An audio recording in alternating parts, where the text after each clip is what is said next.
Okay, we're not recording. Now we're recording. Okay, so in order to be able to get the line length shorter, they take the bare die and mount them on other bare die. They have to be able to line them up very precisely. These have interconnects to this die, and then there's little traces on this other motherboard die that connect the memory and the logic. Things that need to go to the outside world, they put through the big, bulky BGA package. Even the BGA packages are not good enough now, because a line length of 1 inch it takes too long for light to travel down that 1 inch length. You can't wait that long. Okay, and please don't do this. We're going to be making your own Linux file names. Don't get too creative. I give you suggested names that work. Do not put any dash and slashes in your file name. No spaces, no stars, no dashes. Use letters and numbers. And just to be safe, I would not start a file name with a number. I know Cordis really hates that from experience.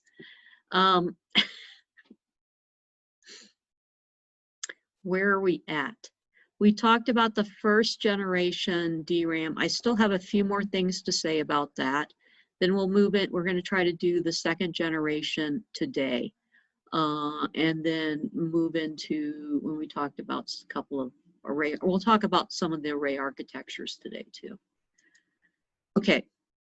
This is the way people thought would be a good way to read it out. This is very similar to the way we read out our infrared arrays. Basically, if I want to write data into the cell, I put the data on the right column line. So the data goes in there, and then I pull this right row line high. And when I pull this line high, I'm going to turn on this transistor, and whatever data is on there, whether it's a 1 or 0, will get stored in this virtual capacitor. This process is so big that the capacitance at that node, the gate capacitance and all that stuff, is big enough to use for your storage. Later on, as the process starts shrinking, I'm going to have to put an actual capacitor there because there's not going to be enough parasitic capacitance to store it. So I write the data in and I store it on this capacitor. Now the next thing I want to do is I'm going to pre-charge this read column line to 5 volts or to my VDD. Let's say we're going to pre-charge to VDD. And then the next thing I want to do is I want to pull read row line true. So I'm going to pull that to VDD. And when I do that, it turns this transistor M3 on. And since this was high, I'm going to look at this. Okay, we got to look at the initial state of what's been stored here. It's either a 1 or a 0. If it's a 1, M2 turns on. So for a 1 on the gate of M2, M2 turns on. And if M2 turns on, it becomes like a short circuit, which means the read column line gets pulled to ground.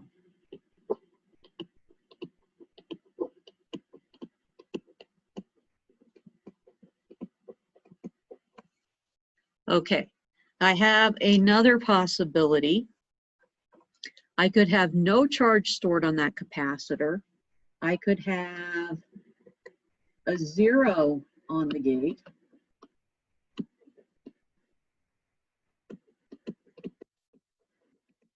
And if I have a 0 on the gate, M2 will be off. If M2's off, this line was initially charged to VDD. There's nothing to discharge it, so my read column line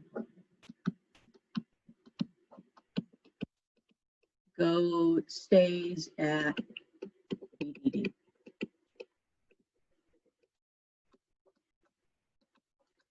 Okay, fairly simple.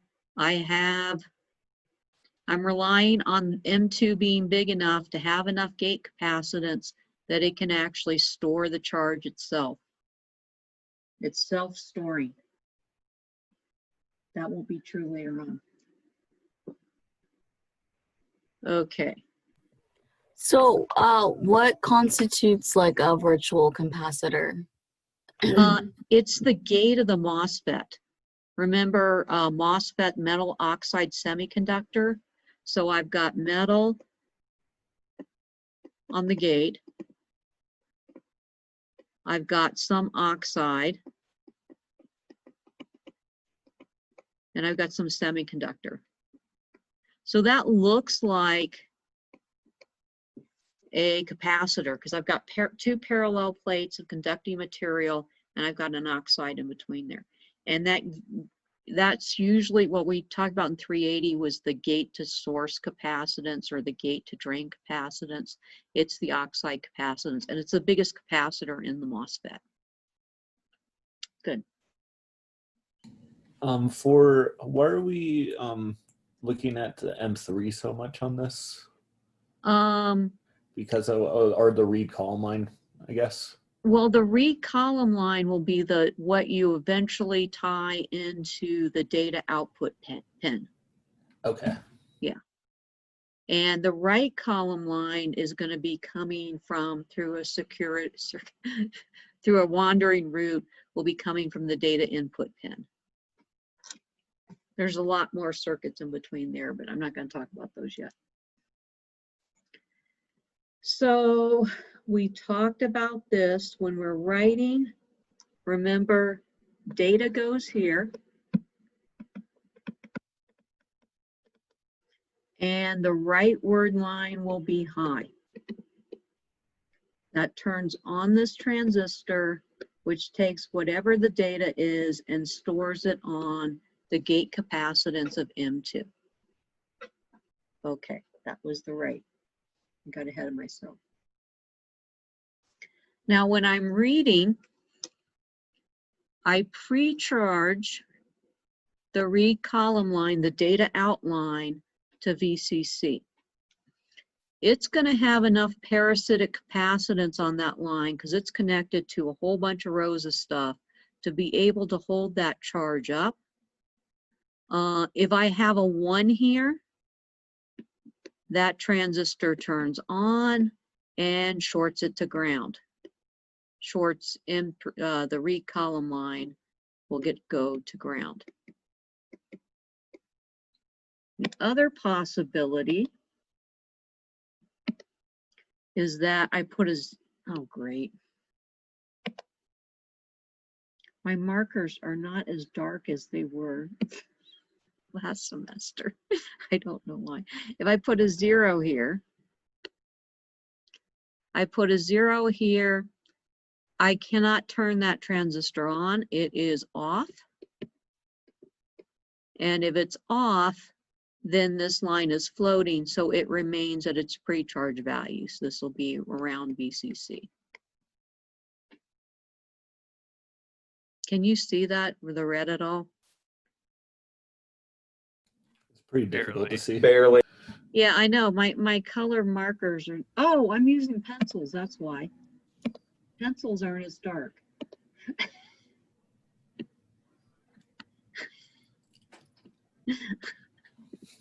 I need to use a pen. Can you go over the explanation one more time? That way we can see the drawing. Okay. So what's going on here? If I've stored a 0 on this capacitance, there's no charge on it. When I turn this transistor M2, I've got 0, minus 0, my VGS on that transistor 0. So this transistor remains off. This node is floating here.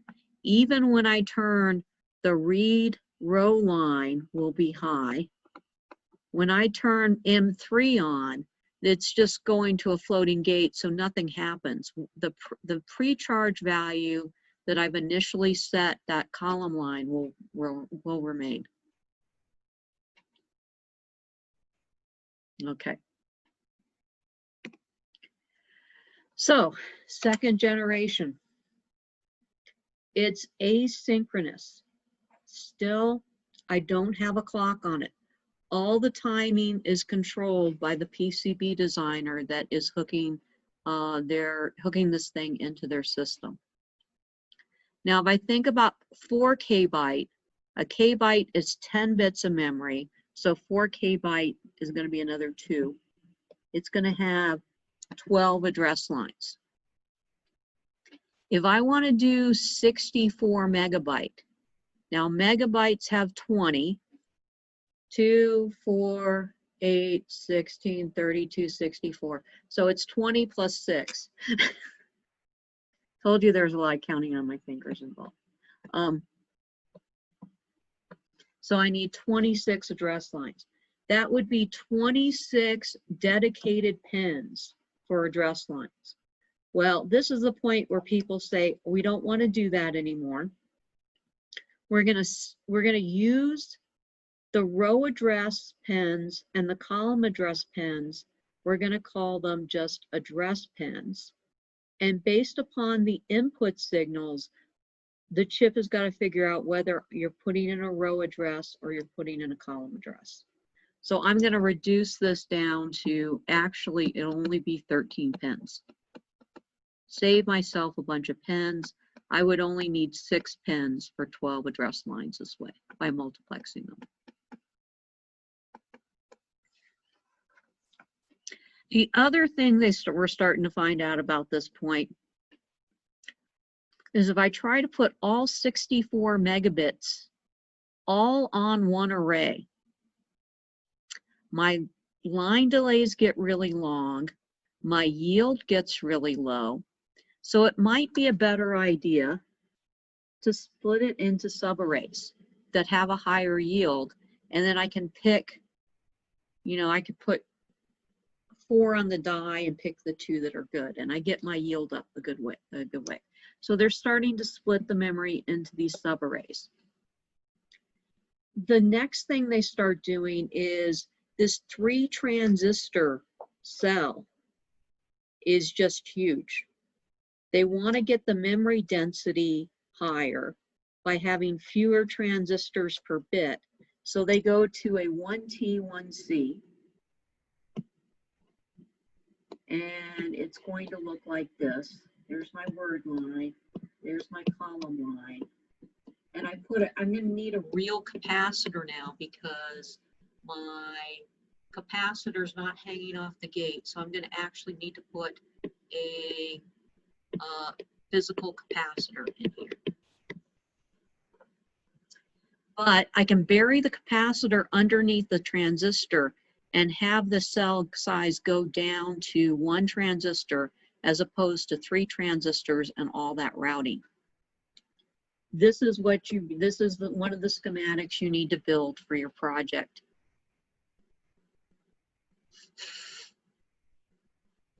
Okay, you guys can handle that. The other thing is people wanted more than 1 bit at a time of data output. That gets to be kind of slow. So they figured out these various modes for getting the data out faster. One of the first things is they would have 4 data output lines and give you a nibble at a time, 4 bits at a time. Then they would go to, well, maybe like a byte at a time. Then they've started messing around with the addressing and figuring out I can address a whole bunch of cells at the same time and have a buffer to put that data in so I can get the data out even faster. And that's what this stuff is for. Another big advancement is they went to a single power supply, 5 volts and ground, because nobody wanted to put minus 12 volts on their board. And they went from that all PMOS technology to CMOS. Great advances in the world. This is probably, I don't know, I may remember these. This might be in the 80s. So 4096 is the same thing as 2 to the 12. It's in the powers of 2 spreadsheet that I've got posted to BB Learn. I need 12 address pins. What I'm going to do is I'm going to share the row and column address between these 6 address pins. So I've got A0 through A5 going in there. I need some way to distinguish between whether I'm putting in a row address or a column address. So there's 2 signals out here. RAS, and the bar means it's active low, stands for row address stroke. A stroke.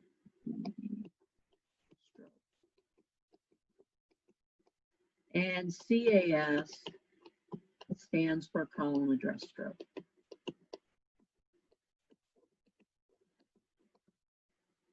Now, typically, one of the really most common, I don't know how many times I heard this when we were up at Micron, was RAS before CAS. If you can say that intelligently in a sentence, they'll think you know what you're talking about. RAS before CAS? Always RAS before CAS. That, if you can remember that too, Ben, it will help you when you're doing your timing on your 2x2 memory array. The other, so I've got RAS, I've got CAS, I've got a single data input pin, so I'm still putting in 1 bit at a time. I've got a single data out. I've got a chip select. What do you mean when you refer to strobe? Strobe, oh, strobe's a clock. It's something that's changing with time. Okay, thank you. Okay, CS is chip select. VCC, there's 4 power supplies on here for some reason. We have VDD, VCC, VSS, and VBB. And I would have to look at the data sheet to figure out what they were doing, what the heck they were doing with the power supplies back 30 years ago. Okay. So I need to break it down into a block diagram. The rows are always simpler. I've got these address lines coming in, A0 through A5. They go into an address input buffer. This goes out to a bus that goes to both the rows and to the columns. If a row is selected, if RAS is true, then it's going to latch in the address on A0 through A5 as the row address, and then it has to go through the decoder. 6 becomes 64. Oh, there's a number right there. We'll go out to the 64 individual row addresses. They have the memory divided into 2 subarrays, and that was mainly for yield. It can also help you out a bit here.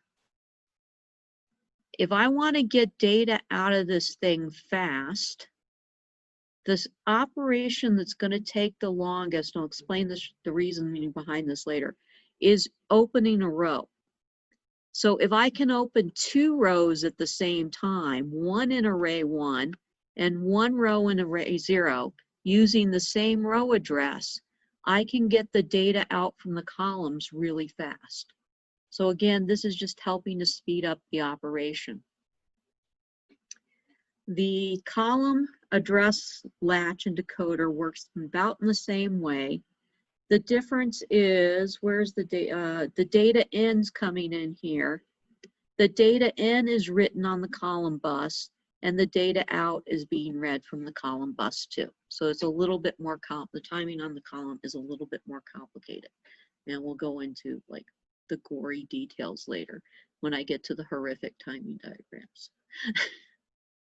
This is not a horrific timing diagram. Okay, so I labeled this with the actual, I added the actual things in here. This is what I need to do for the timing.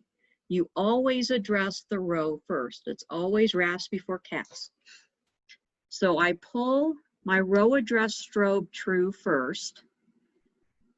The address on the row on the address bus has to be stable at least for TASR before RAS goes true. And TASR is the setup time for the row address. So pull the row address true, then you can pull RAS down, and then you have to keep it, the row address true, for TRAH for the whole time of the row address. Okay, once you get there, you can change the address from your row address to your column address because your row address has been latched in.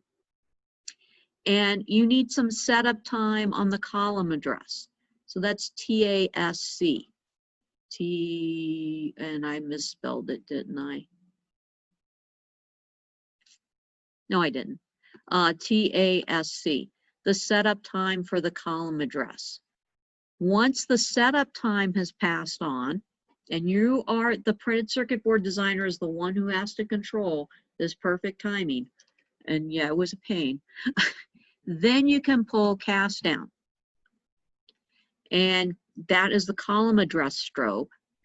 I have to hold the column address for at least TCAH, which is the hold time for the column address. And then I could go off and change it to the next column address.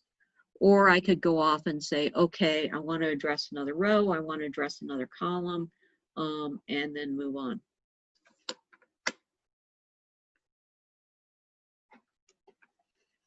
Okay. So when I start putting these multiple memory arrays in there, at this point, I'm using the 1T, 1C memory cell. The word line, which is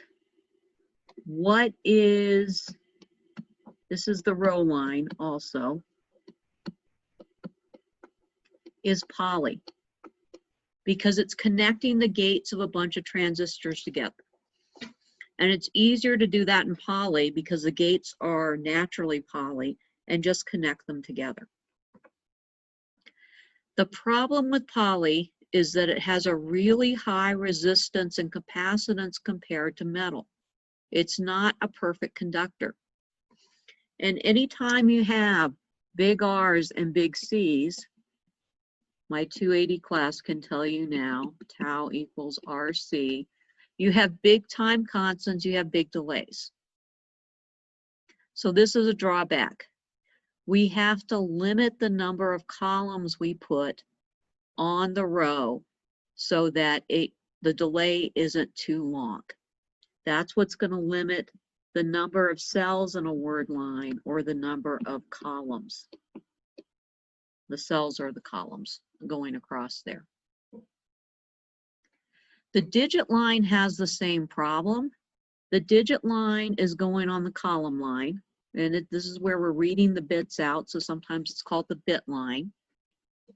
I've got a whole bunch of rows connected to this column, and it's done in metal at least, but it still has a big capacitance. The resistance drops, but the capacitance is still there. When I'm reading the cell out, I'm sharing charge between all those columns, so I'm going to lose signal. I'm going to need some kind of amplifier to amplify the signal eventually. And the timing, the capacitance, and the charge sharing, and how good of a sense amp you can build is going to be what limits the number of cells on the digit line. So I can't make these memory arrays infinitely big. It is yet one more reason for dividing these memories into subarrays other than yield. Yield's a big one though too.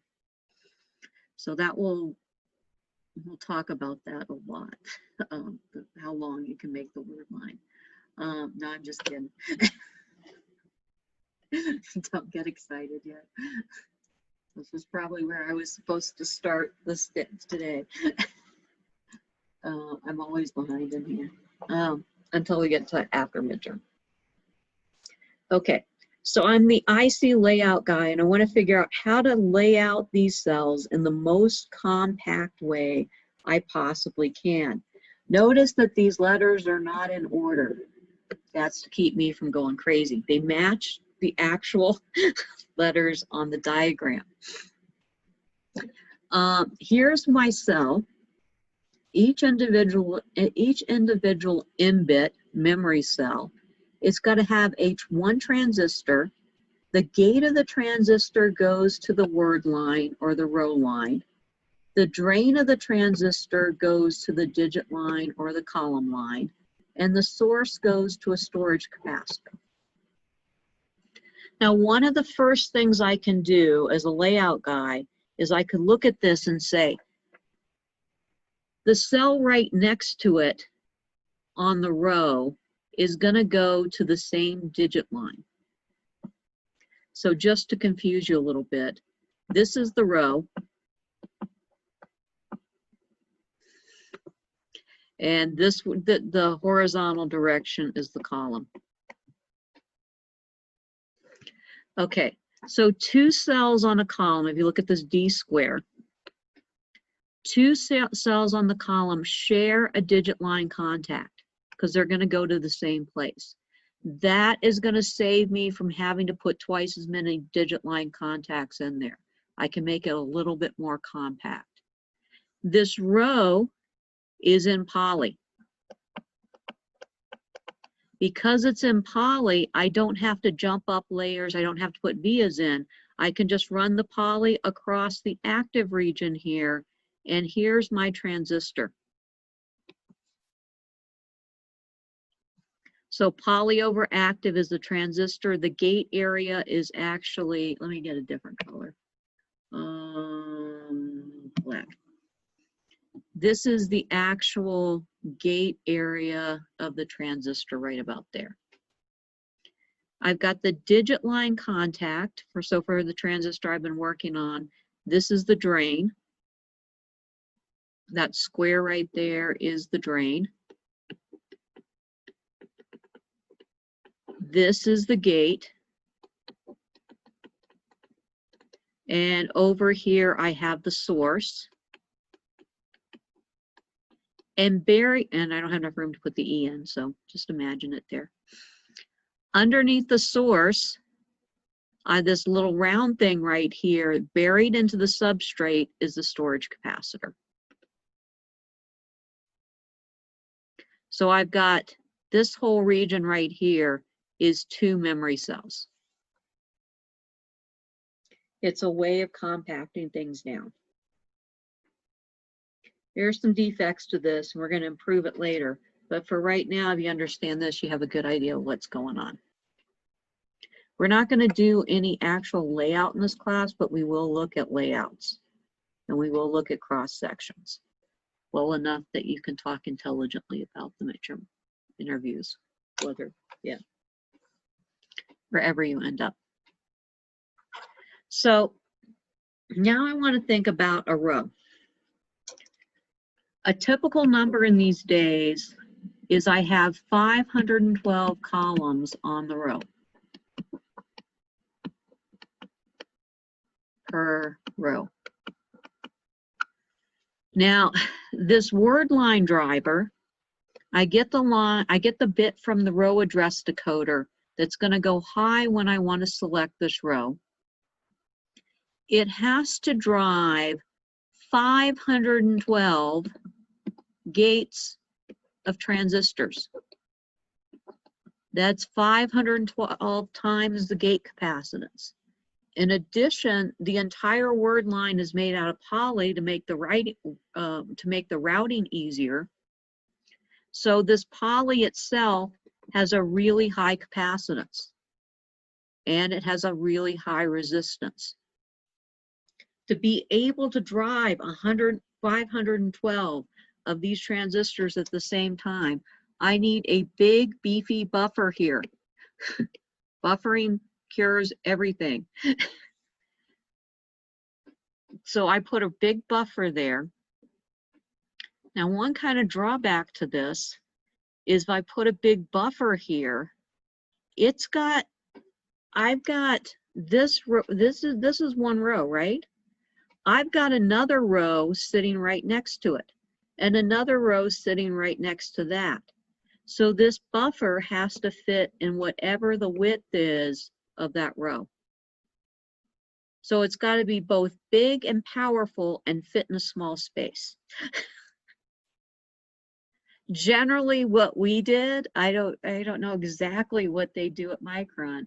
What we did is we made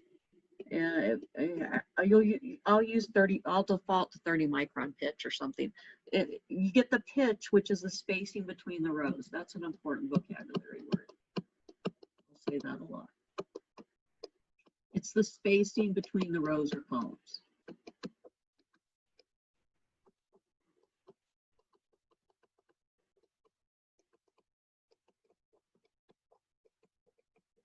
I'm a lot calmer than I was last semester. I don't think I could have taught this class last semester. Between rows and or columns. Okay. So anything that I'm having drive this row has to fit in the row pitch. So I can make it really long and skinny, but then it takes up more length in that direction. But sometimes that's the best you can do. And we'll look at some tricks for things we can do to decrease the size of those things. Now, another key idea here for the word line, it goes from 0 volts to high to open a row. You guys remember from EE490 a thing called losing the threshold? Vaguely. Vaguely, okay. Basically, what's going to happen if I drive this line here to VCC, if I drive the word line to VCC, when I go off the gate to source, I'm going to get a threshold drop at least across the gate to source in order to turn that transistor on, right? So if I put this at VCC, the highest voltage I can get here is VCC minus a threshold. I've already lost a significant chunk of VCC just going across here. It would be so much better if I did this. Yellow. If I did this, what if I made this VCCP? I make it a higher voltage. Then I can drive this node all the way up to VCCP minus a threshold. So I want this word line driver not to go from 0 to VDD. The word line driver needs to go 0 to VCCP. And VCCP has to be greater than VCC plus a threshold. So I can drive that capacitor up to the highest voltage I possibly can. Yeah, and we talked about the poly word line, and the resistance and the capacitance is going to be really high, which is going to limit the speed. This is another reason to do RAS before CAS. I told you it'd come up. It takes because the turning on the word line is slow, it's always going to take me longer to change the word line than it will be to change the column. So one thing I could do, if I'm reading this out one bit at a time, is I could turn on the row and I could read out the data on bit line 0, keep that row addressed because that's what's going to take a long time, and then change to column address 1 and read that one out. And I can get boom, boom, boom right down the row, all through the column lines really fast without having to address another row. Okay. Right. Well, poly is bad. It has a really high resistance. So a lot of research has been going on into materials they can use as a gate of a transistor that have less resistance. And one of the first steps they did to get there was they added silicide, polysilicide, polysilicon. It's got a silicide layer on top, which they're just putting tungsten into the polysilicon to reduce the resistance of that wire. I reduce R, I reduce the time constant, I can make it open a little bit faster. Is So that to since tungsten has such a high resistance to heat? Is that why it's being used, or? That's probably not why in this case. It's probably because it fits in with whatever the lattice spacing is on the polysilicide, and so it easily drops down on top of it. The heat the heat resistance doesn't hurt much either, but it will reduce the electrical resistance also. Most things that are, oh, don't get me started.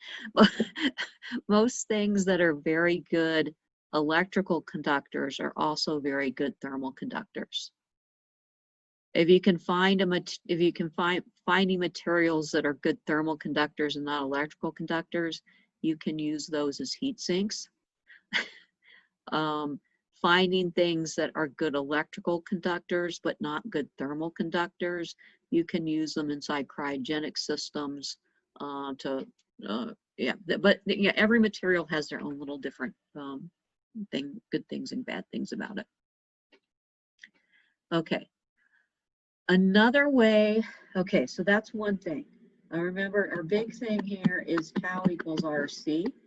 So we can reduce the delay by reducing the resistance. We can't reduce the capacitance unless we make the transistor smaller, which people are working on.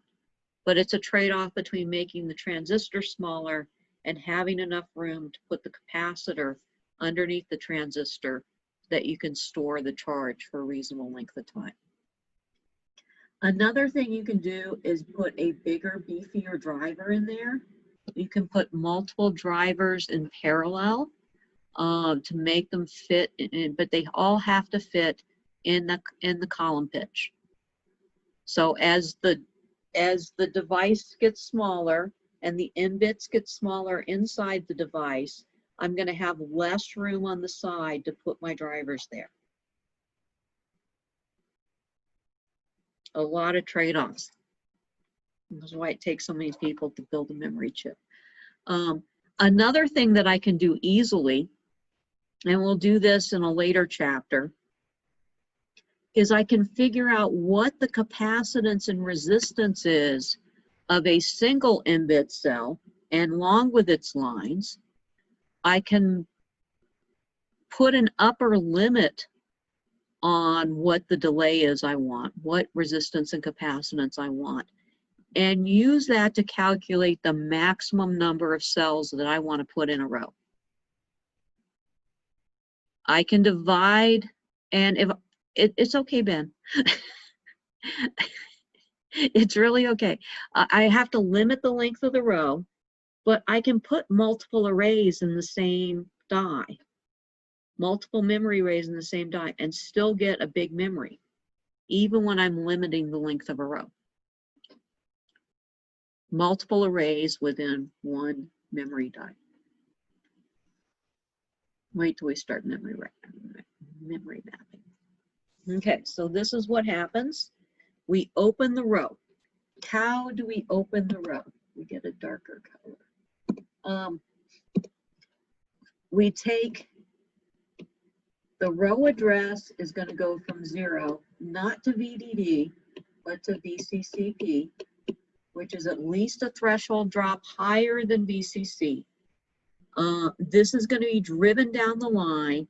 It's going to take some amount of time to charge up the RC on that line, and that will be embedded in that T access and T setup and hold time for that row. When I turn the whole row on at once, every transistor in this row turns on. So they all turn on at the same time, which means when this transistor turns on, whatever charge is in that capacitor is going to be dumped off of that capacitor and going to attempt to charge up the bit line.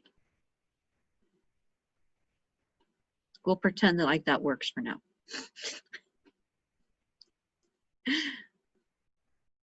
But since I'm opening up the whole row at one time, simultaneously with bit line 0 being charging up its bit line 1 is going to charge up too. So I charge up all the bit lines at the same time. I might as well read them all out at the same time. I can get more data, buffer it, and get more data out faster that way. I really am slowing down. This is amazing. So proud of myself. I've got so much more patience because I'm not so rushed. Okay. Now here's a 4K by 1. We've divided it into 2 subarrays. Now this row decoder is going to turn on a row in array 0, and it's also going to turn on a row in array 1. So now instead of getting 1 row of data out all at once, I'm getting 2 rows of data out. I take the data from all those individual bit lines and I want to put them into a buffer and then turn them loose on the outside world through the D outline. Okay, we've got a 4K by 1. There are 2 subarrays. And the 2 subarrays are going to be 2K each. So I got 2K subarrays.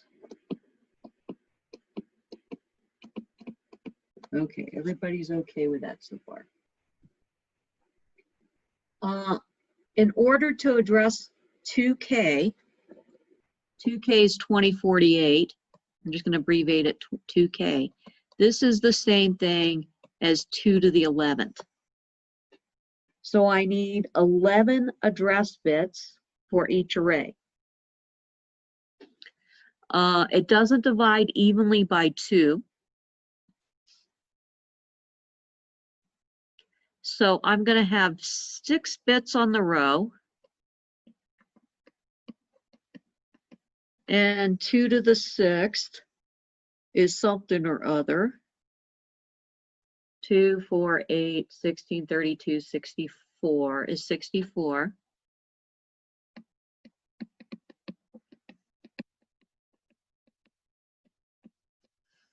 More rows than columns because going along the column address, if I put a whole bunch of columns on there, it's going to slow things down.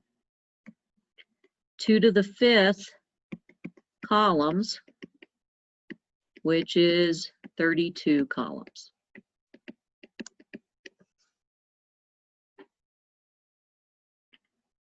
Right.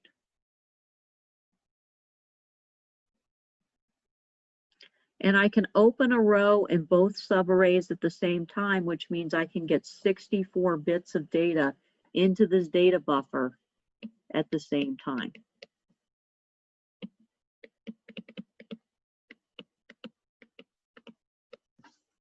Right. The decoders, the column decoder, since there's 32 rows, this is going to be a 5 to 32 decoder. And since there's 64 rows, yeah, this is going to be a 6 to 64 row decoder. Okay. You're starting to get an idea about how these work. I'll go through the pieces all in gory detail. 64 megabytes. Now, we got a little bit fancier here. I don't want to sit there and wait for 1 bit at a time to come out of my memory. I want 4 bits at a time to come out.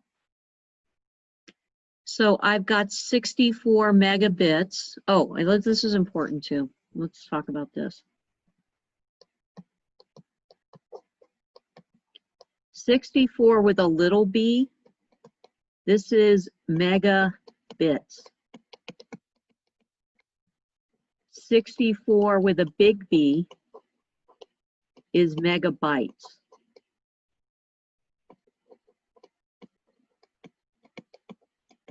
So 64 with an MB is 8 times bigger than 64 with a little b. I just want to make sure everybody knows that. This is a place where case really matters. Okay, so I've got 64 megabits, not megabytes. It's organized into nibbles. A nibble is 4 bits, it's half a byte. Each one of these, so if I want to think about how many addresses I need for this memory, I don't need an address for every bit. I need an address for every group of 4 bits. So my address space is really only 16 megabits big. And 16 mega is 24, I'm really proud of myself, 2 to the 24th. You can check me by getting out the handy dandy chart. And I may just do that myself. Yes, and I'm right. I'm amazed. You should have seen the look on Jack's face when I figured that out.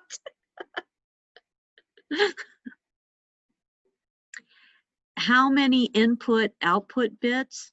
I still have 64 megabits coming out, but they're going to come out in 16 meg. It would be 64 meg.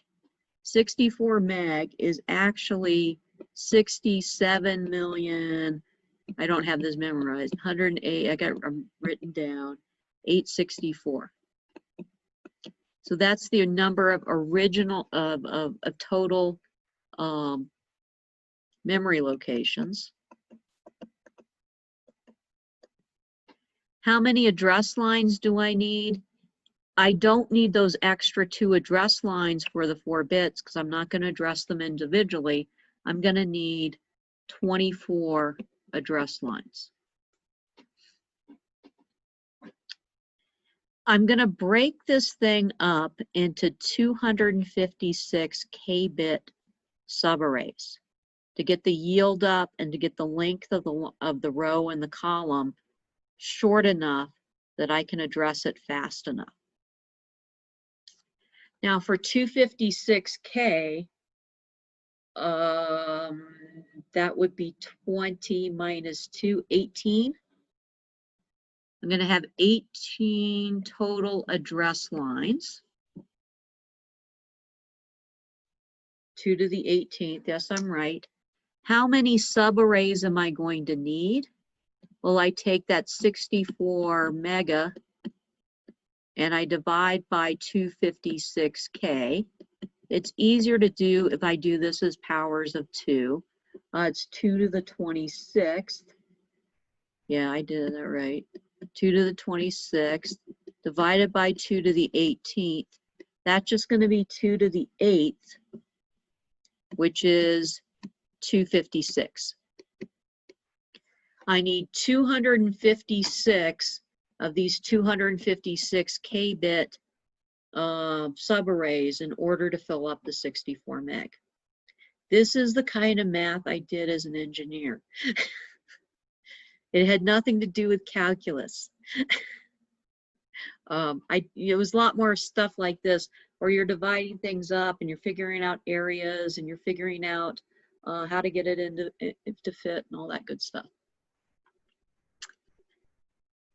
We want to divide the subarrays into 4 groups. And we're going to do that because we're going to put I/O buffers on each one of them. So here I've got, start drawing my squares. I've got 64 megabits here. I'm going to divide the 64 megabytes into 4 groups. but eventually I'm going to call banks. Each one of these 4 groups is going to be 16 megabits. Oh, and then I can we'll get 1 bit from each one of them, megabits. And inside the 16 megabits, I need 64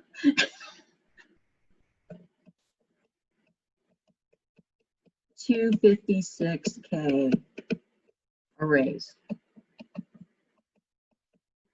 I always felt better when I drew a picture than when I just did the calculations. Then I could see how it all fit together. So in each group, there's going to be 64 of those subarrays. There's 4 groups. That's what I was asked to do. How many address lines do I need to choose a group? Well, since there's 4 groups, I need to dedicate 2 address lines for the group.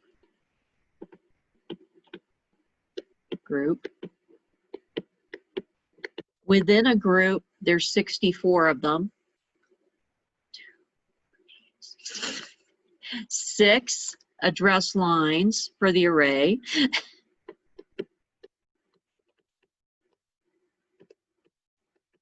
Or the array in the group.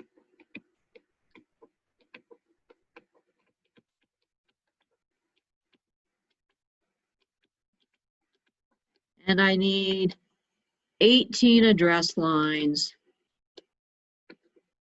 for the location within the 256 array.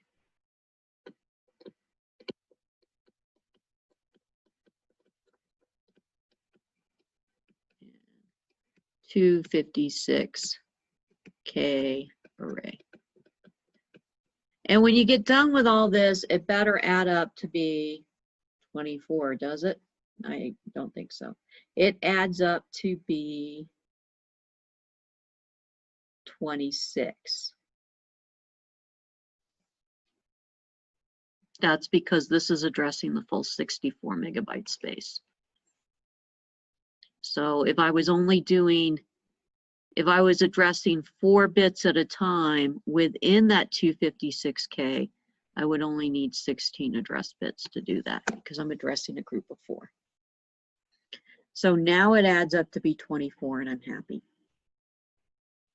In the end, I always check and make sure because sometimes I forget about the size of the word. We can make the word bigger, we can make the word smaller.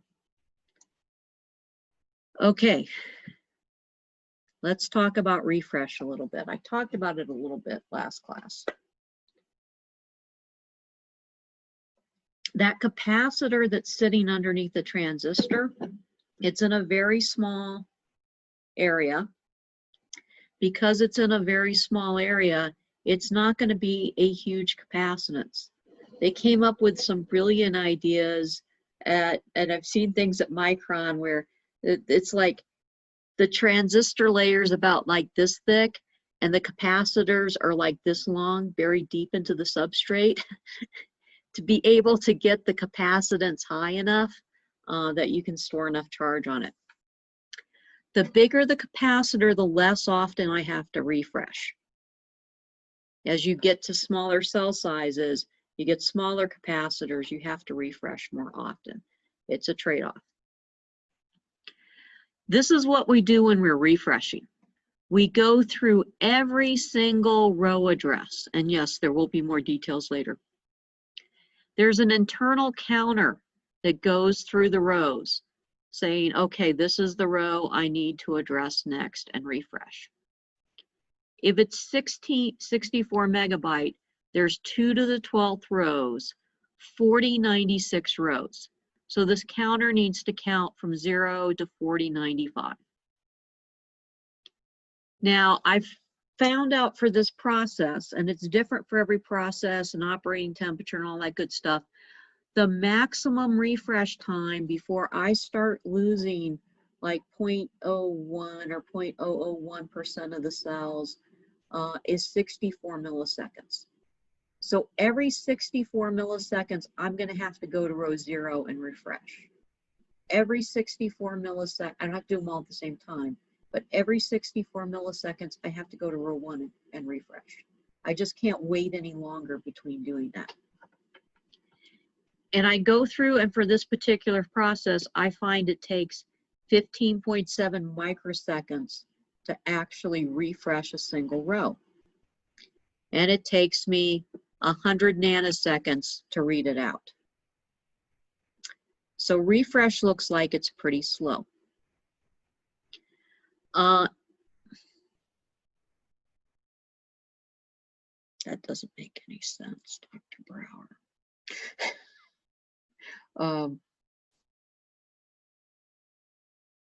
Oh, I know what you're. I know. Dr. Brower's old slides? Yeah, of course they're Dr. Brower's old slides. 64 milliseconds to refresh is the time for refreshing. 64 milliseconds divided by 4096 is what gives me the 15.7 microseconds per row. So I have to go and refresh a single row every 15.7 microseconds. Now the rest of the slide makes sense. It takes me 100 nanoseconds to do the refresh.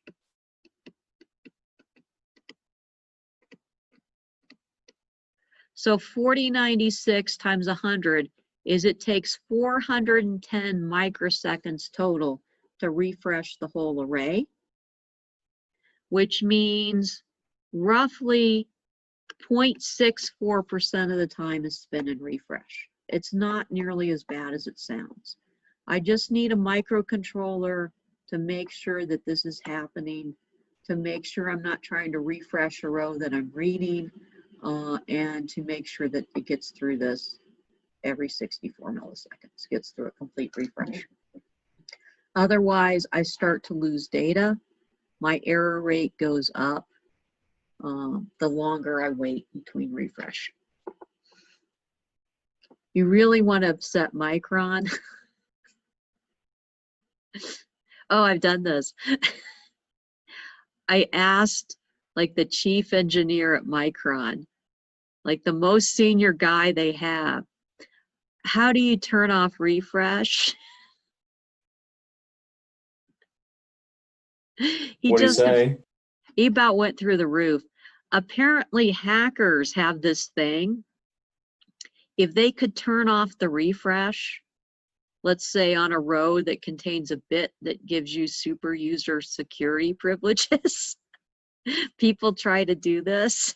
So then you could just turn off security. You could turn off security. If you could turn off refresh, you could turn off security. There's a hacking technique. It's called row hammer. And what they do basically is they don't have write privileges to the row that has the super user security bits in it. So what they do is they write to the row next to it, not just once, but several billion times, over and over and over again. And if you write to the adjacent cells, eventually it's going to upset the bits in the cells next to it. And then things break. And then things break and hackers get in.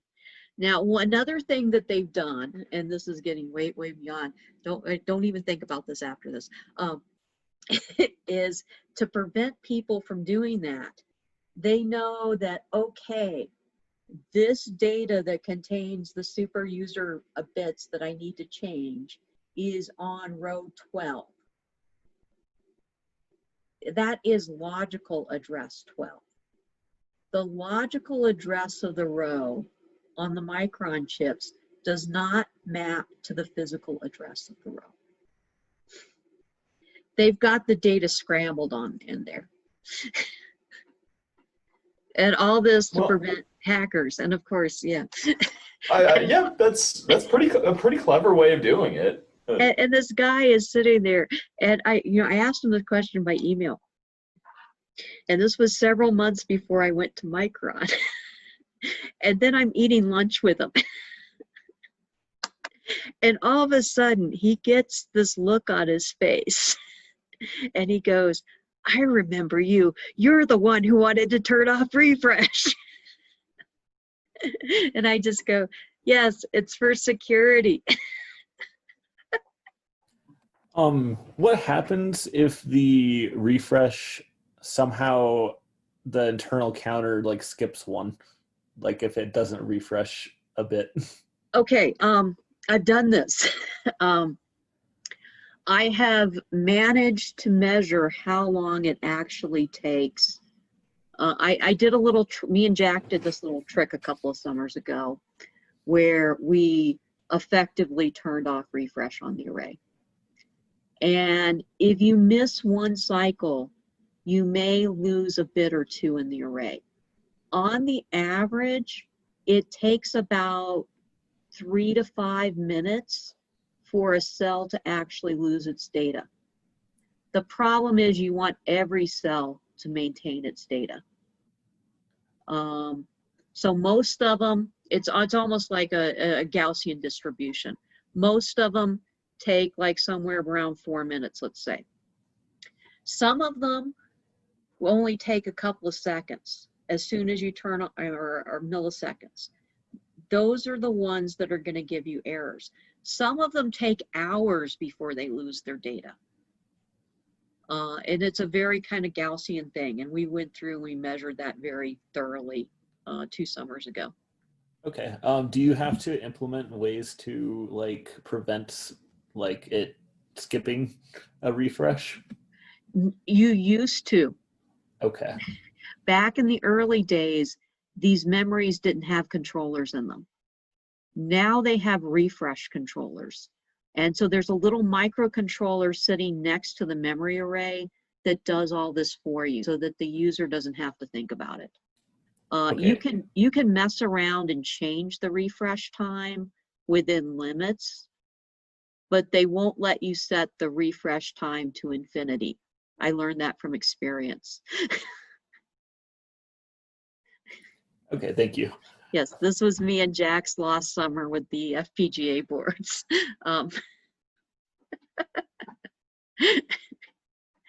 We learned a lot of interesting stuff.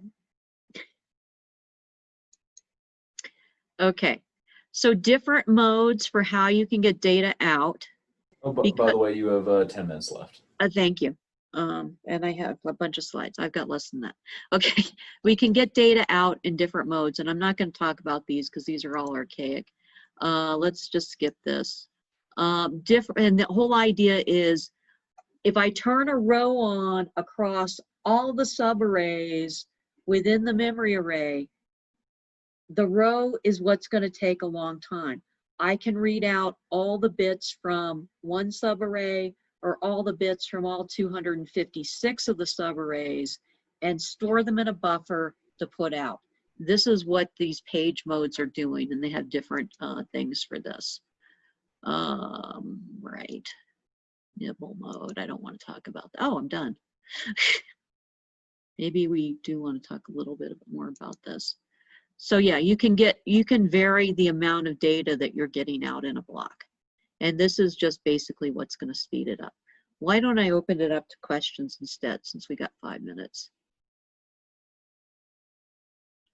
I think I've done a better job than I was doing last semester because I had time to plan and I had time to think. Go ahead and start yelling at me. I think I'm stopping and I'm explaining things a little bit better, so I'm calmer at least. Much less panic. Much less panic. How many Red Bulls? Oh yeah, my Red Bulls have been sitting in my pantry since December. Proud of you. Do I need to restock the Red Bulls in the cave? No, not right now. Not for me. So you're saying that these operating modes are pretty archaic, so we shouldn't spend too much time like getting to understand them super well? I wouldn't learn to understand them super well. The big thing that you'll need is when you're moving forward, looking at your modern chip, whatever chip you're looking at now, or you're working on the design for, or the product engineering, or the test mode for at Micron. The best thing to do is to, you're either writing the manual or you're reading the manual, go to the documentation and look at the, you will like find, okay, I want to read this chip out in page mode. Look at the documentation for that chip.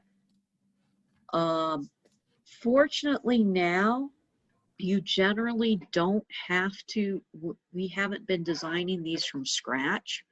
What we did when we were reading out the Micron chips using the FPGA board is there was already a memory controller designed into the FPGA that was already there. We used that memory controller and we set it up. We figured out which mode we wanted, and then you would turn to that page within the 800-page manual and figure out the details for that one mode.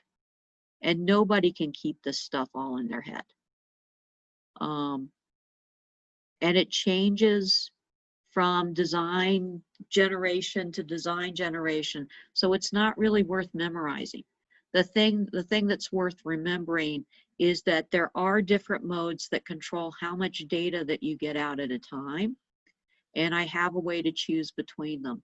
And once you know that, you can kind of like start looking through the table of contents in the manual, look for the words that correspond to that, and then click to those pages or Control F for the words that you're looking for, and learn that. And then you just basically know that one page in detail, and then you move on to the next project. I hate learning standards. This is why, yeah.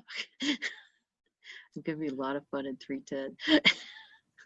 Wait a sec. Why would we not just want to get as much data out at a time as we could then? Let's just take all of it. And take all the data. I don't need all the data. I'm just trying to get my 64K Microsoft Word document out of there.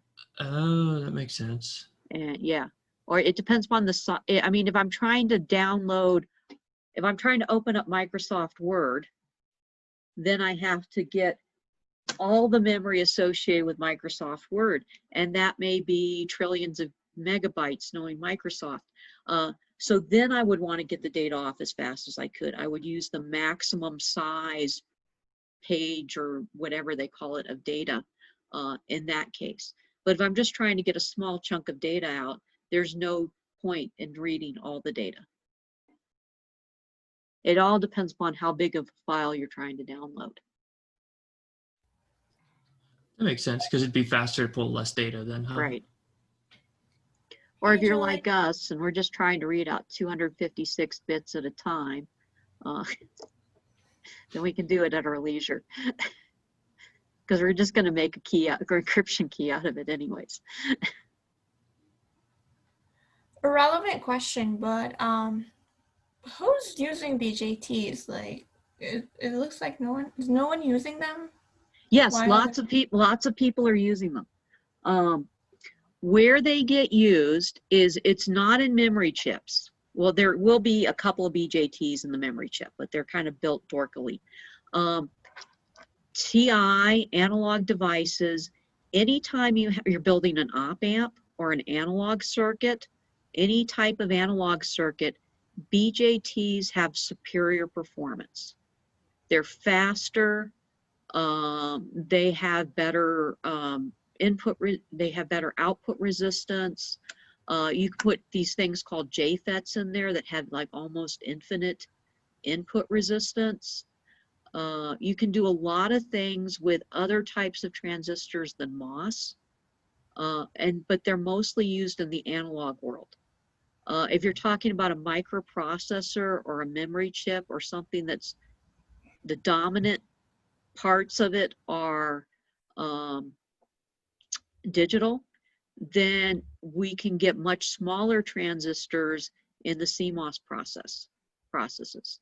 So we sacrifice the analog performance for these to get the smaller transistors for the digital chips, and then the analog portions inside that chip, their performance isn't as great, but you're not really worried about the analog performance. When you care about analog performance, that's when you start using BJTs. Okay. And they get made on different lines. And they're not as concerned with trying to get the transistors tiny either, because they generally have fewer transistors on a chip. An op amp maybe only has like a couple of hundred transistors. So the chip is dwarfed by the size of the package. Okay, good. Good questions. One last question for me is, can you head back to slide number 20? 20. Here we're talking about, and I understand what you wrote in at the bottom, 2 addresses for the group, 6 addresses for the array in the group, Right. 16 for the 256. Right. That totals to 24, Yes. which is in the 16 megabit, and I don't remember what the extra little bit was to get us to 64. Okay, so what it is every address within here is going to address 4 bits. And the bits are grouped together. So if I strobe one of these 16-bit megabits in the address space, I'm going to get 4 bits out. And it will always be the same group of 4 bits.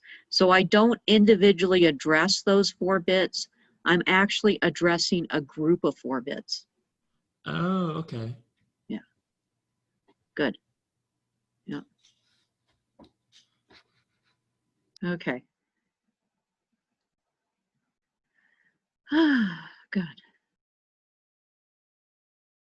feel like I have my feet on the ground again. It's a good feeling. It is. Although I am copying a little bit of an attitude. It's just, yeah, it's like yesterday I got to the point where it's just like I had things that I could do, but there was nothing I had to do. So I just didn't want to do anything.